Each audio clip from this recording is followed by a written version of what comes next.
You are watching the Doctalk show.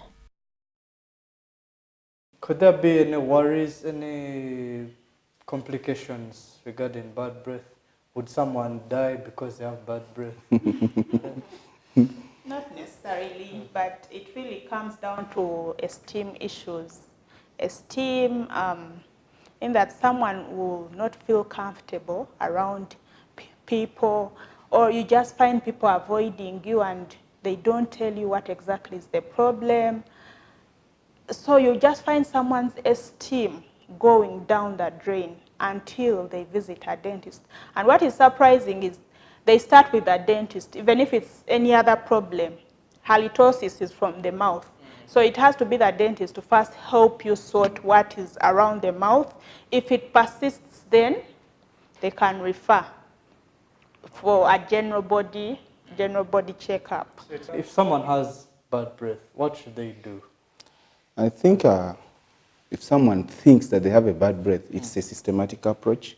Like Dr. Deborah has already said, always they'll come to the dentist first. They should always visit the dentist. Exactly. That's the first thing. Exactly. Okay. So you as a dentist, then you assess. Basically, as a dentist, you're looking at the causes that could be related to structures within the mouth, because that's your area of specialty.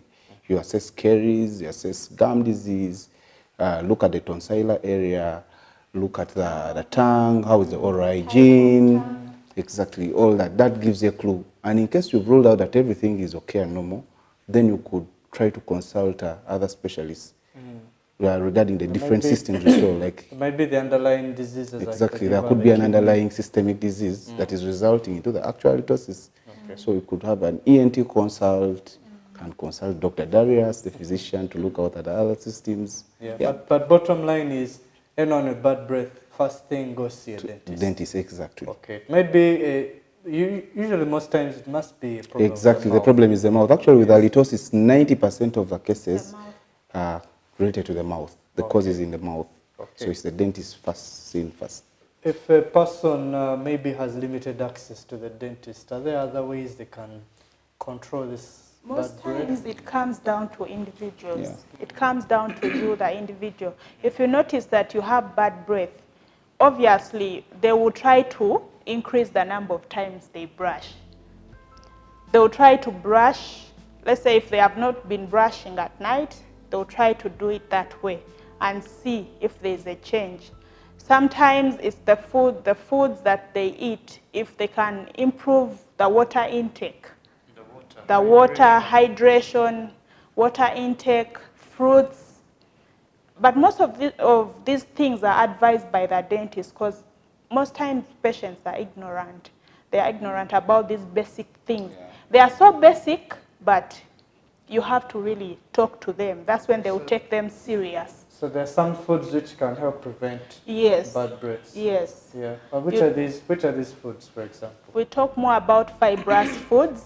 We do a lot of sugar canes, fruits such as mangoes, apples, vegetables that have vitamins to help with the mucosa. The mucus membrane in the mouth is very important for it to be healthy.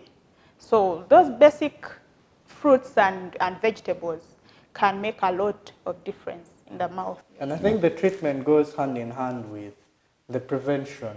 Yeah. Okay, so some of these, much as their treatments, they can also, if someone does not have the bad breath, how can they prevent themselves from getting it? Okay, I think it's almost kind of related in a way. Yeah, related. Just to throw more light on the prevention, just like we all know that prevention is usually better than cure. You advise, first of all, you as an individual, take charge and take proper charge of your oral hygiene. Brush your teeth 2 times every day, over 2 minutes. Have other cleaning aids, mouth cleaning aids like dental flossing done. Then on top of that, you can also seek professional dental visits for checkups and cleanings. Like usually we advise patients to do that every after 6 months or once in a year at least. And patients should be slow on mouthwashes that they pick from desks, from pharmacies, from herbalists. There are so I many thought mouthwash mouthwashes can on the help market. produce. It is good to be advised by the dentist on which mouthwash to use, because these mouthwashes have different components. You might think you're using a mouthwash when you're actually killing all the good bacteria in the mouth. And what will follow is halitosis of the worst nature. Okay, so brushing the teeth, using dental floss, drinking enough, eating healthy foods like the vegetables, the fruits, all these are ways you can prevent yourself from getting bad breath. And your dentist, of course, the experts, will go through a series of steps to find out what has caused your bad breath. And they are always capable of correcting the problem. So we thank you again for watching the Doctalk show. If you have any questions, any comments, you can always send it on our social media platform. That is on Facebook, on Twitter.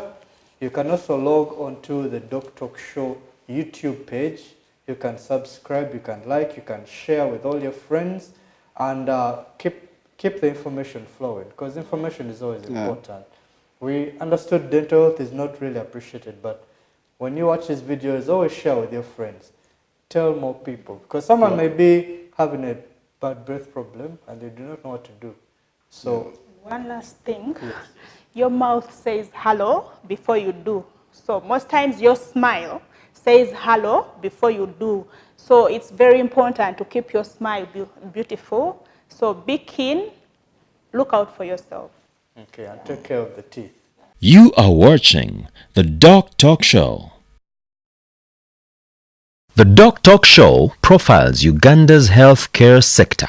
Mengo Hospital, everlastingly perched on Namirembe Hill, is home to all-round healthcare with unrivaled dental and optical care services. The first thing is my name, which is Kenneth Chapman, otherwise known as Chigozi Mwesikwa. Holes in the teeth, or cavities, or ebituli. Now, holes come from the action of bacteria as they eat things, especially sugar or sweets. So to stop the bituli, there's a few things you can do. One thing is to brush the bacteria off the teeth. Maybe the most important time to brush is before going to bed at night. Sometimes children, they don't want to sleep, and so the mom or the dad will give them a sweet or even milk. And they put the bottle in their mouth with juice or whatever it is, or milk, and then the child goes to sleep, and whatever they've been taking stays on the teeth for a long time. Another thing to watch out for is syrups. There's another thing that you can do to help, and is use a toothpaste that has fluoride. Most people will benefit from a toothpaste with fluoride. Maybe some people in some parts of Uganda, especially in the west, they may have too much fluoride in the water. People who've grown up in parts of the Rift Valley especially. And the teeth may get these little brown stains and so forth on them.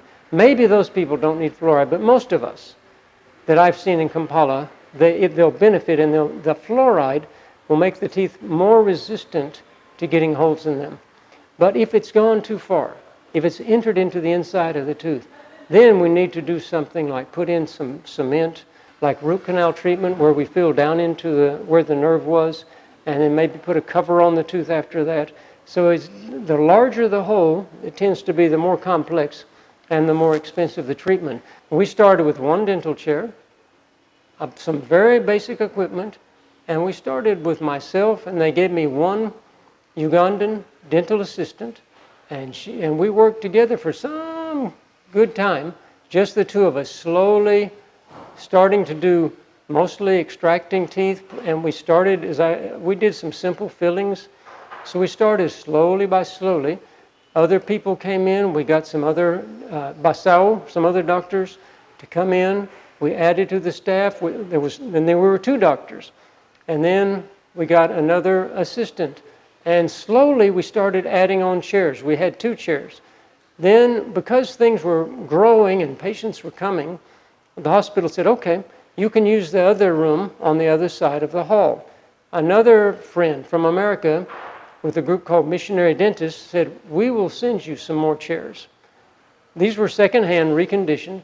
They sent us chairs. We got another chair from the UK. So slowly we just grew. We started with 1 chair. And I would say within the first 7 years, we had, I think, 7 chairs, by the way. And then in 1982, Maqueda University started a dental school.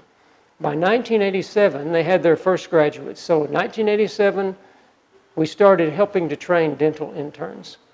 I had thought of expanding the old clinic, but there was a missionary lady here, retired nurse. She said, no, I have a vision, she said, of a whole new clinic. And then some other people caught the vision, and so Friends in America helped to raise money to build the building that we're in right now. A lot of this equipment that you see was provided by Rotary. Since that time, we've even had other people who come in to give us donations. So we've been very happy. We now have 10 dental chairs. So we started with one in 1979. Actually, the dental clinic opened officially in March of 1980. It was dedicated by Archbishop Wani. We have digital x-rays. We have these machines that can digitally grind out a cover for your tooth. It's called CAD-CAM, computer-aided design, computer-aided manufacturing, and working using the digital x-ray, using this digital system, you can mesh those two together and do things in a more efficient, and it's the way the world is going, by the way. That's sort of the trend worldwide, is to go digital. You are watching the Doctalk Show. All right, so we'll see you next time on the Doctalk Show. We thank you for watching. Have a good night.